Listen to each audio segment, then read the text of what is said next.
오늘의 말씀은 야고보서 1장 16절부터 18절까지의 말씀입니다. 신약 370쪽에 있습니다. 야고보서 1장 16절부터 18절까지 말씀을 봉독합니다. 내 사랑하는 형제들아, 속지 말라. 각양 좋은 은사와 온전한 선물이 다 위로부터 빛들의 아버지께로 내려오나니 그는 변함도 없으시고 회전하는 그림자도 없으시느니라. 그가 그 조물 중에 우리로 한 천열매가 되게 하시려고 자기의 뜻을 쫓아 진리의 말씀으로 우리를 낳았느니라. 아멘. 하나님 말씀이었습니다. 여러분 참 잘하셨습니다. 우리 한번 또 양손을 가슴에 얹고 우리가 한번 두 번 외쳐보는데요. 난 하나님의 특별한 사랑을 받은 사람입니다. 두 번 해봅니다. 나는 하나님의 특별한 사랑을 받은 사람입니다. 난 하나님의 특별한 사랑을 받은 사람입니다. 믿습니까, 여러분? 예, 우리가 그런 사람들이죠. 자, 우리 함께 같이 외쳐볼까요? 하나님을 기쁘시게, 예, 사람을 행복하게. 네, 그렇습니다. 우리는 늘 그렇게 살아갈 것입니다. 자, 오늘은 야고보서 1장 16절부터 18절까지의 말씀을 가지고 16절에 있는 말씀으로 제목을 삼았습니다. 속지 말라. 속지 말라. 여러분, 사막을 여행하는 사람들에게 가장 치명적인 일 중에 하나는 신기루에 속는 것입니다. 허상을 믿고 따라가다 결국은 죽을 수 있습니다. 여러분, 이런 속는 현상은 사막에서만 일어나는 것은 아닙니다. 우리 일상생활에서도 우리가 허상을 쫓아가다가 어려움을 겪을 수도 있습니다. 또한 신앙생활을 하다가도 허상을 쫓다가 패가 망신을 당할 수도 있습니다. 이런 많은 사람들이 참 실력도 있고 재능도 있고 능력도 있고 세상적으로 완벽한 것을 다 갖춘 사람인데 사람이 실족하고 넘어지는 이유 중에 가장 큰 것 중에 하나는 속는 것입니다. 속았기 때문에 그럴 수 있습니다. 여러분, 속게 되면 기분이 나쁘죠. 찝찝하기도 합니다. 그러나 잘못 속으면 삶에 엄청난 피해를 경험할 수도 있습니다.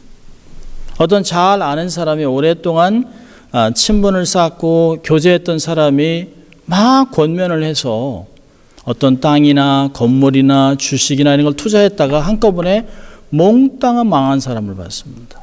제가 오래전에 섬기던 곳에서 빅토빌 땅이 붐이 일어날 때 많은 사람들이 어떤 사람들은 집에 담보를 지어서 5만 불씩 10만 불씩 투자했다가 빅토빌에 계획했던 것이 무산이 되면서 정말 수많은 사람이 망했던 것을 제가 눈으로 똑똑히 보았습니다. 어떤 사람은 오후 5시에 꼭 갚겠다고 해서 돈을 빌려줬는데요. 야반 도주하는 사람이 있습니다. 한인사회에서 자주 잊혀질만 하면 터지는 개, 파동, 이런 게 그런 것입니다.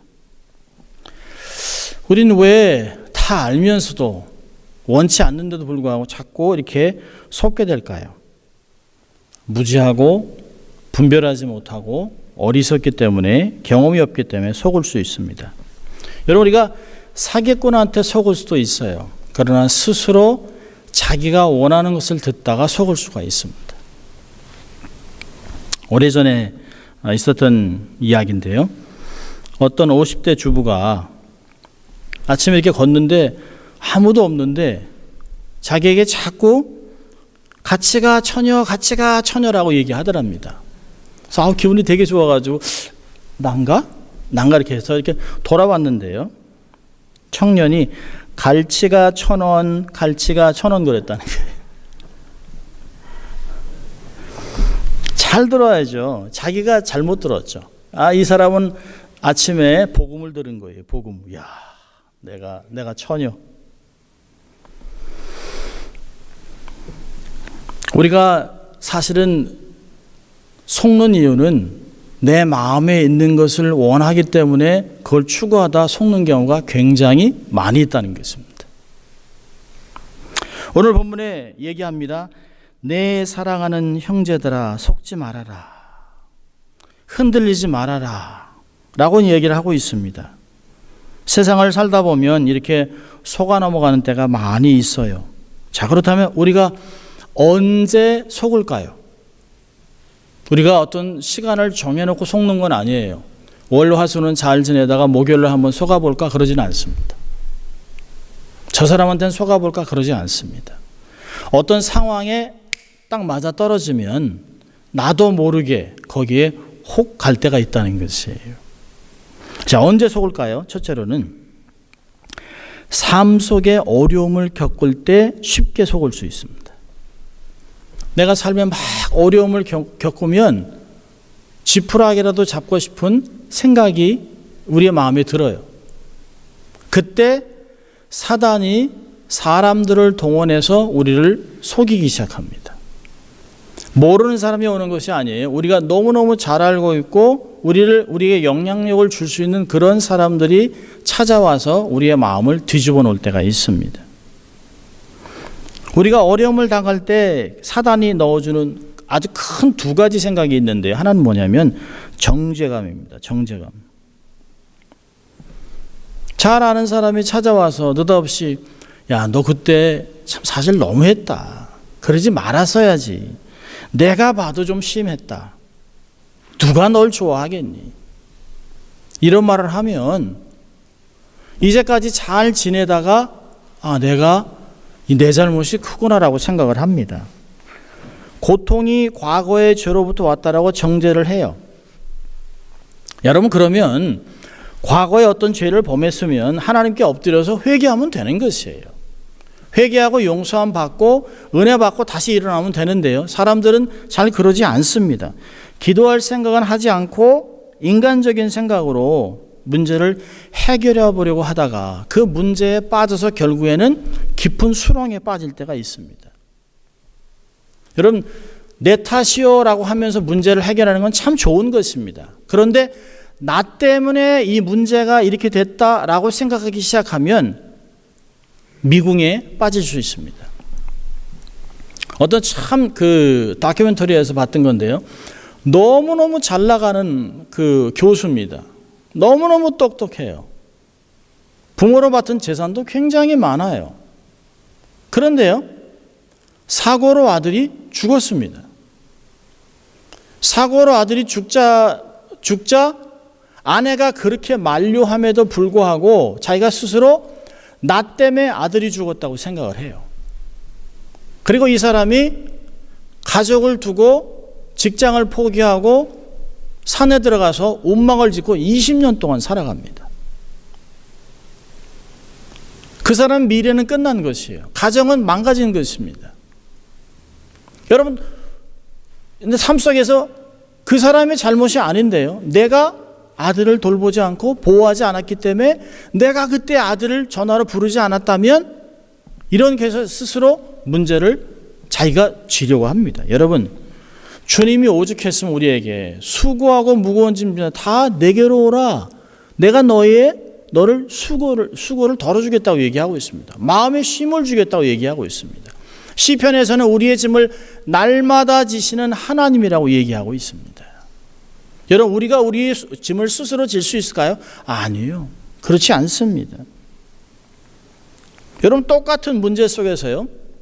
이분이 이미 이제 은퇴를 하신 목회자이기 때문에요. 한국에서 목회하시던 분인데요. 이분이 신방을 나가면서 교회 지붕 옥상에 조그만 옥탑방 같은 곳에 살면서 자녀들이 어릴 때 문을 이렇게 닫아놓고 신방 갔다 왔는데 건물에 불이 났습니다. 아들 둘이 다 죽었어요. 그러니까 목사님 그때 저한테 얘기하신 게 눈이 돌더라는 거예요. 하나님, 어떻게 내가 놀러 다닌 것도 아니고 목회하고 작은 개척교회에서 신방하느라고 이렇게 정신없이 다니는데 하나님이 자식을 거둬갈 수 있습니까? 라고 울부짖었다는 거예요. 그렇다 이분이 이건 내가 어떻게 할 수 없는 일이라는 걸 깨달았습니다. 그리고 하나님이 이분에게 어떤 마음을 주셨냐면 세상에 부모 없이 자라고 있는 자녀들이 얼마나 많으냐. 내가 그들의 아비가 될 수 없겠느냐? 라고 하셨다는 거예요. 그래서 자식을 입양하고 또 가난한 사람들을 돕다가 정말 마음이 넉넉한 아버지가 됐다라고 얘기합니다. 여러분, 어떤 문제도 우리가 스스로 해결할 수 있는 것이 그렇게 많지 않습니다. 정죄감은 우리의 마음의 생각을 멈추게 합니다. 미래의 문을 닫아버립니다. 과거에 묶이게 합니다. 삶 속에 어려움을 겪을 때 우리는 정죄감으로 어려울 수 있어요. 또 하나는 하나님께 버림받았다는 느낌을 받게 됩니다. 야, 내가 이렇게 어려움을 당하는 걸 보면 하나님이 내게 관심이 없으시구나. 하긴 뭐 나 같은 거 뭐 하나님이 나를 뭘 좋다고, 내가 해놓은 게 있어야지, 벼룩도 낯짝이 있지 라고 하는 생각으로 자기를 스스로 하나님께 버림받았다고 생각을 합니다. 시편 77편에서도 시편 기자가 이렇게 기도해요. 하나님이 나를 버리실까?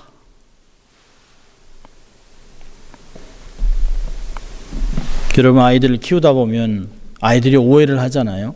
자기가 공부를 잘 못하니까, 똑똑하지 않아서, 잘 못생겨서, 말을 잘 안 들어서 부모가 자기를 싫어한다고 생각합니다. 그래서 가출하는 아이들도 있어요. 하나님은 절대로 우리를 버리지 않습니다. 가출한 딸이 돌아오면 따뜻하게 맞이하려고 따뜻한 밥 한 그릇을 이불 밑에 두고 잠을 못 이루던 아버지가 있습니다. 밤새 이 딸이 가출하고 나서 한 번도 대문을 잠그거나 문을 잠그고 잔 적이 없어요. 까맣던 머리가 하얗게 쉬어버렸습니다. 여러분, 이게 탕자의 아버지의 마음이 아니겠습니까? 하나님은 결단코 자기의 택한 백성을 버리지 않습니다. 하나님은 용서하지 못할 죄가 없어요. 하나님께는. 세상에 하나님이 용서하지 못할 그런 엄청난 죄는 없습니다. 우리가 삶 속에 어려움을 겪을 때 우리의 생각을 잘 관리해야 합니다. 자, 두 번째로 언제 우리가 속을까요? 삶 안에 욕심이 작동할 때입니다. 왜 우리의 삶 속에 자꾸 욕심이 일어나면, 우리가 지난주도 봤습니다만, 욕심이 잉태한 즉 죄를 낳고 죄가 장성한 즉 사망을 낳느니라 얘기한 후에 오늘 얘기하잖아요. 속지 말라는 것이에요. 여러분, 욕심에 이끌리면 현실과 비현실을 구분하지 못합니다. 내가 이제까지 감사하고 삶을 살아가던 현실을 더 이상 감사하게 생각하지 않아요. 풍성하지 않다라고 생각합니다. 그래서 내 마음에 떠오르는 신기루 같은 것, 허상들을 자꾸 쫓으려고 합니다. 그래서 하는 일이 뭘까요? 현실을 거부하고 현실을 바꾸려고 해요. 환경을 바꾸면, 사람을 바꾸면, 학교를 바꾸면 삶이 바뀔 거라고 생각합니다. 그러나 그렇지 않습니다. 영분별력을 잃어버리고 자신을 정확하게 보지 못해요. 여러분, 탕자의 비유에 보면 누가복음 15장에 탕자가 부유한 가정에서 잘 자랐어요. 부족한 거 하나도 없이 자랐습니다. 그런데 아버지의 사랑과 아버지의 보호를 떠나서 자기 마음대로 삶을 살고 싶었던 것이에요. 그래서 아버지를 떠나고 나니까 뭐가 옵니까? 삶의 결핍이 옵니다. 여러분, 탕자의 비유에서는 탕자가 누굴까요? 바로 첫 아담을 이야기하는 것이에요.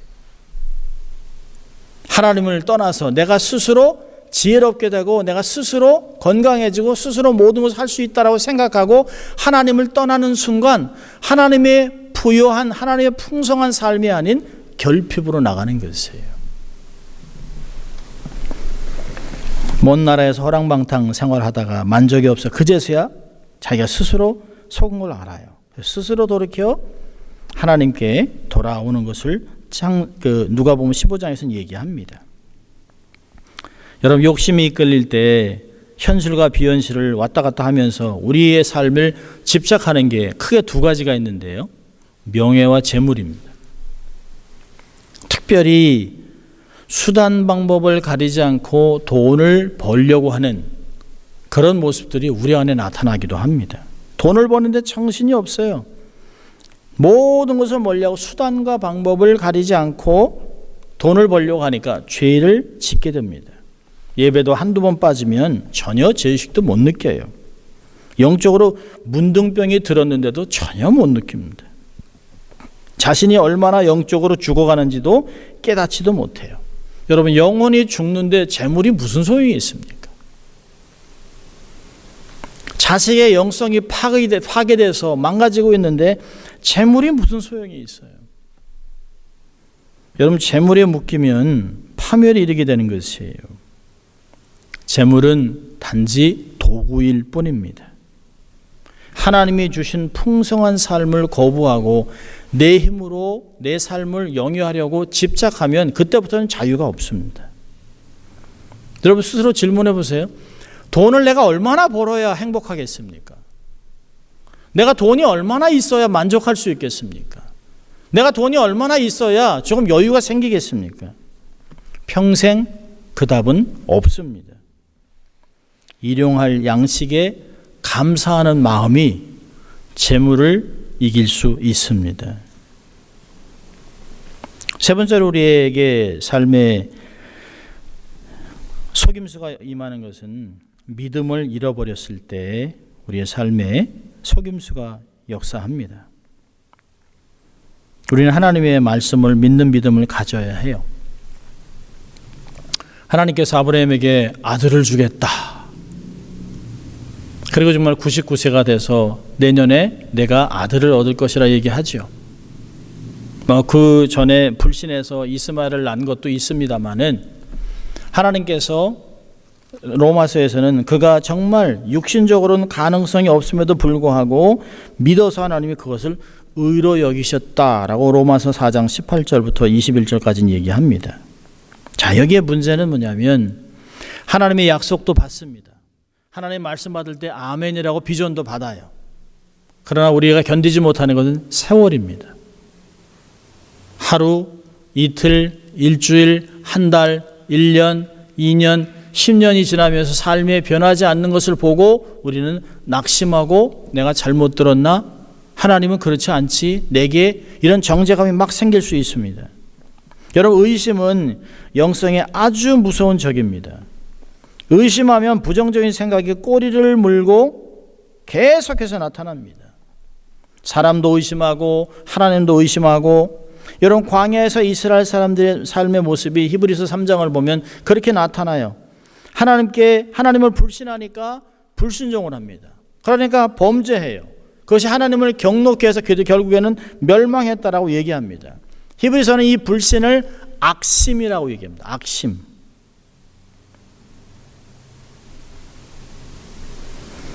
왜 우리는 하나님의 일에 열심을 못 낼까요? 돈이 없어서요? 건강이 부족해서? 돈이 많이 없어서? 경험이 부족해서? 실력이 없어서? 아니요. 이런 건 이유가 되지 않습니다. 단지 핑계일 뿐입니다. 왜 주의를 못할까요?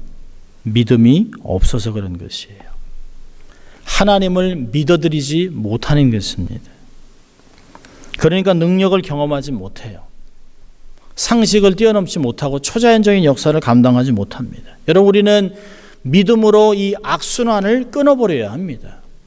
선순환을 이루어야 됩니다. 믿음으로 하나님께 나가다가 은혜를 받고 깨달음을 얻어서 그것이 우리의 삶의 기쁨으로 헌신하게 되고 그 헌신 때문에 하나님께 축복을 받고 더 감사하다가 믿음이 커지고 이게 계속 선순환으로 일어나야 되는 것이에요. 여러분의 삶 속에 정말 작은 겨자씨 같은 믿음이 정말 하나님의 큰 기적을 일으키는 삶이 될 수 있기를 바랍니다. 왜 우리는 계속 이렇게 삶 속에 속임을 당할까요? 야고보서는 사랑하는 형제들아, 믿음의 사람들을 얘기하고 있습니다. 불신자가 아니에요. 믿음의 형제들에게 사도 바울이 속지 말라라고 얘기하고 있습니다. 자, 그러면서 중요한 것을 우리가 붙잡아야 될 절대 진리 두 가지를 17과 18절 얘기하고 있습니다. 자, 17절 한번 같이 읽을까요? 야고보서 1장 17절 같이 읽습니다. 시작. 각양 좋은 은사와 온전한 선물이 다 위로부터 빛들의 아버지께로 내려오나니 그는 변함도 없으시고 회전하는 그림자도 없으시느니라. 아멘. 여러분, 17절에서 우리가 붙잡아야 될 진리는 하나님의 좋은 성품이에요. 하나님은 변하지 않습니다. 불변하지 않아요. 어제나 오늘이나 영원토록 동일하신 분입니다.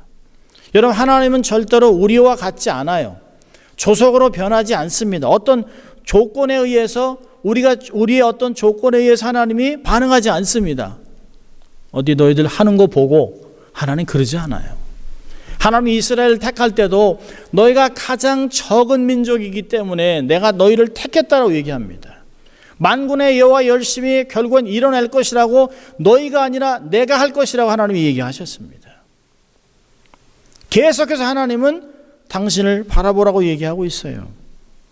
이 변하지 않는 하나님이 17절에 보니까 온갖 좋은 은사와 온전한 선물이 다 위로부터 빛들의 아버지께로부터 온다는 것이에요. 좋은 것을 주시는 하나님 아버지라고 얘기합니다. 여러분, 두 가지가 의미 있는데요. 모든 좋은 것은 다 하나님께로부터 온다. 또 하나는요, 하나님이 주시는 것은 다 좋은 것이다라고 하는 것이에요. 우리가 갖고 있는 건강, 지혜, 재능, 재산, 지위, 생명, 믿음, 모든 것 하나님이 주셔서 받은 것이에요. 하나님이 얼마나 좋은 것 주시는지 몰라요. 우린 가끔 그런 생각합니다. 아내하고도 이런 얘기하면서, 야, 정말 영어를 정말 잘했으면 좋겠다는 생각합니다. 근데요, 저희 집 앞에 영어를 엄청나게 잘하는 백인들이 홈레스로 살고 있습니다. 얼마나 잘생겼는지, 예쁘게 생긴 여자도 있어요. 한 20대 이 청년들이 텐트를 한 6개 해가지고 거기서 사는데요. 제가 속으로 그런 생각합니다. 야, 내가 너희들 같이 영어 잘하면 내가 이렇게 안 산다.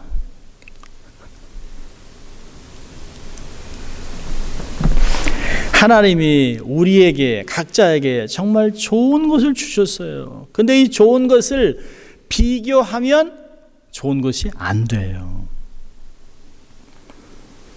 로마서 8장 32절은 얘기합니다. 하나님이 우리에게 아들 예수 그리스도를 주셨는데 나머지 모든 것들은 은혜로 주시지 않겠느냐? 다 덤으로 주시는 것이에요. 시편 기자는 시편 103편 2절에 얘기합니다. 내 영혼아 여호와를 송축하며 그 모든 은택을 잊지 말지어다. 하나님이 가끔 우리에게 평안도 주시지만 환난도 주실 때가 있어요. 그러나 그 환난이 우리로 하여금 삶의 불순물을 제거하고 영적으로 성장하게 하고 세상을 향한 눈을 다시 하나님께 돌릴 수 있도록 만들어준다는 것을 우리는 알아야 된다는 것이죠.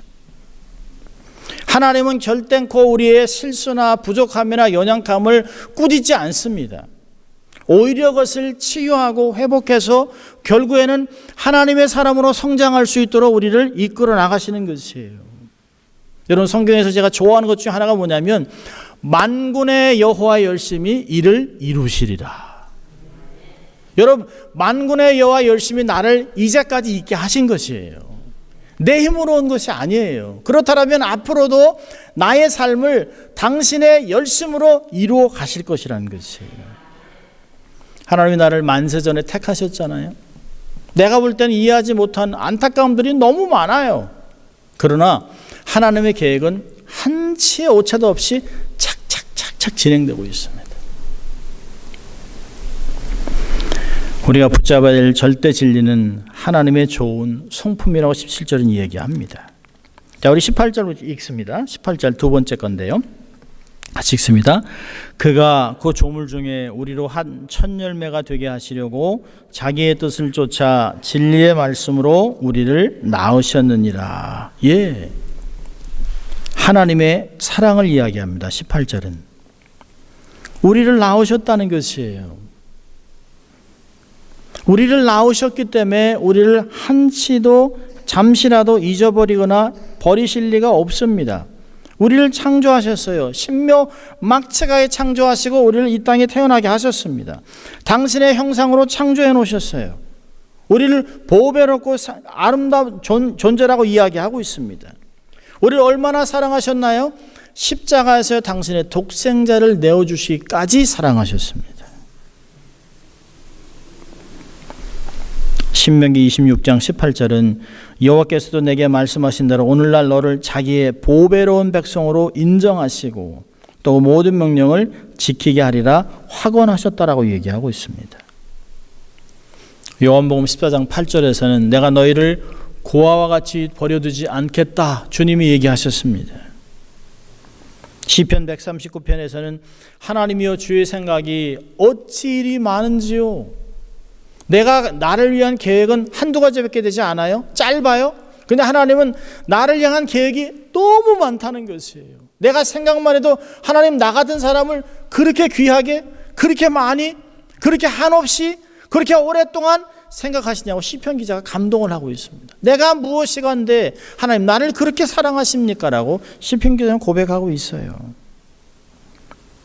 역대하 16장 9절에서는 자기에게 전심으로 행한 자에게 하나님의 능력을 베풀어 준다라고 얘기하고 있습니다. 성경은 처음부터 하나님의 백성을 향한 사랑을 기록해 놓습니다. 하나님의 사랑의 서신이에요. 러브스토리예요. 그렇기 때문에 하나님이 이 사랑을 가지고 나의 삶에 있는 모든 부스러기까지도 내 실수, 내 범죄함, 나의 연약함을 다 모아서 결국에는 선을 이루시는 분이라고 얘기하고 있습니다. 하나님이 계획한 것 모든 걸 통해 하나님이 하나님의 뜻을 이루고 영광을 거두실 것이라는 것이에요. 하나님이 우리 이름을 손바닥에 새겨놓았다 얘기합니다. 세상의 어떤 것도 그리스도의 사랑에서 끊을 수가 없어요. 어머니의 사랑을 많이 얘기하잖아요. 오늘은 Father's Day, 아버지의 날 주일입니다. 근데 오늘 아침에 이렇게 카톡에 이렇게 메시지가 왔는데 중국에 있는 딸이 Happy Father's Day 하고 보냈습니다. 근데 사실은 딸아이가 저한테 해피 파더스 하기 전에 아버지의 날을 기념해서 내게 메시지를 전하기 전에 저는 수도 없이 딸을 생각합니다. 중국에서 잘 있을까? 아프지는 않을까? 늘 생각하죠. 표현은 안 하지만 아내같이 엄마같이 막 딸에서 그렇게 하진 않지만 늘 마음 안에 딸이 잘 되게만을 생각하는 마음이 있습니다. 7월 19일이면 이제 딸이 돌아옵니다. 딸보다 제가 날짜를 더 쉬고 있어요. 며칠 남았다. 그게 아비의 마음입니다. 자식을 향한 사랑은 갈수록 깊어지지 식어지지 않습니다. 여러분, 사람의 사랑은 식어질 수 있어요. 권태기도 있지만 하나님의 사랑은 권태기가 없습니다. 하나님의 사랑은 식지 않습니다. 이 사랑 때문에 우리가 살아가는 것이에요. 이런 하나님의 사랑과 계획을 안다면 절대로 사단에 속지 마세요. 환경 때문에 속지 마세요. 사람의 말에 속지 마세요. 하나님의 불변한 진리를 소유한 사람은 절대로 속지 않습니다. 귀를 내주지 마세요. 베드로전서에서 13절에 얘기한 것 같이 마음의 허리를 동이고 절제하면서 그날에 내게 주실 한없는 하나님의 은혜를 생각하면서 앞으로 전진하라고 얘기하고 있습니다. 마음을 풀어놓지 마세요. 생각을 풀어놓지 마세요. 생각을 관리하면서 한 가지 마음에 새기세요. 하나님은 나를 사랑하신다. 이 사랑은 변함이 없다. 영원토록 나와 함께 하셔야겠다고 약속하셨다. 지금 이 모든 것이 다가 아니다 라고 하는 것을 마음에 새기면서 말씀으로 거짓을 대적하고 삶에 허락하신 하나님의 뜻을 확인하고 이뤄가는 승리하는 한 주가 되시기를 주의 이름으로 축원합니다. 기도하겠습니다. 하나님 아버지 감사합니다. 오늘도 하나님 저희들을 거룩한 예배자로 초청하시고 우리의 존재를 다시 한번 말씀하시고 하나님의 깊은 사랑을 다시 알려주신 주님 감사합니다.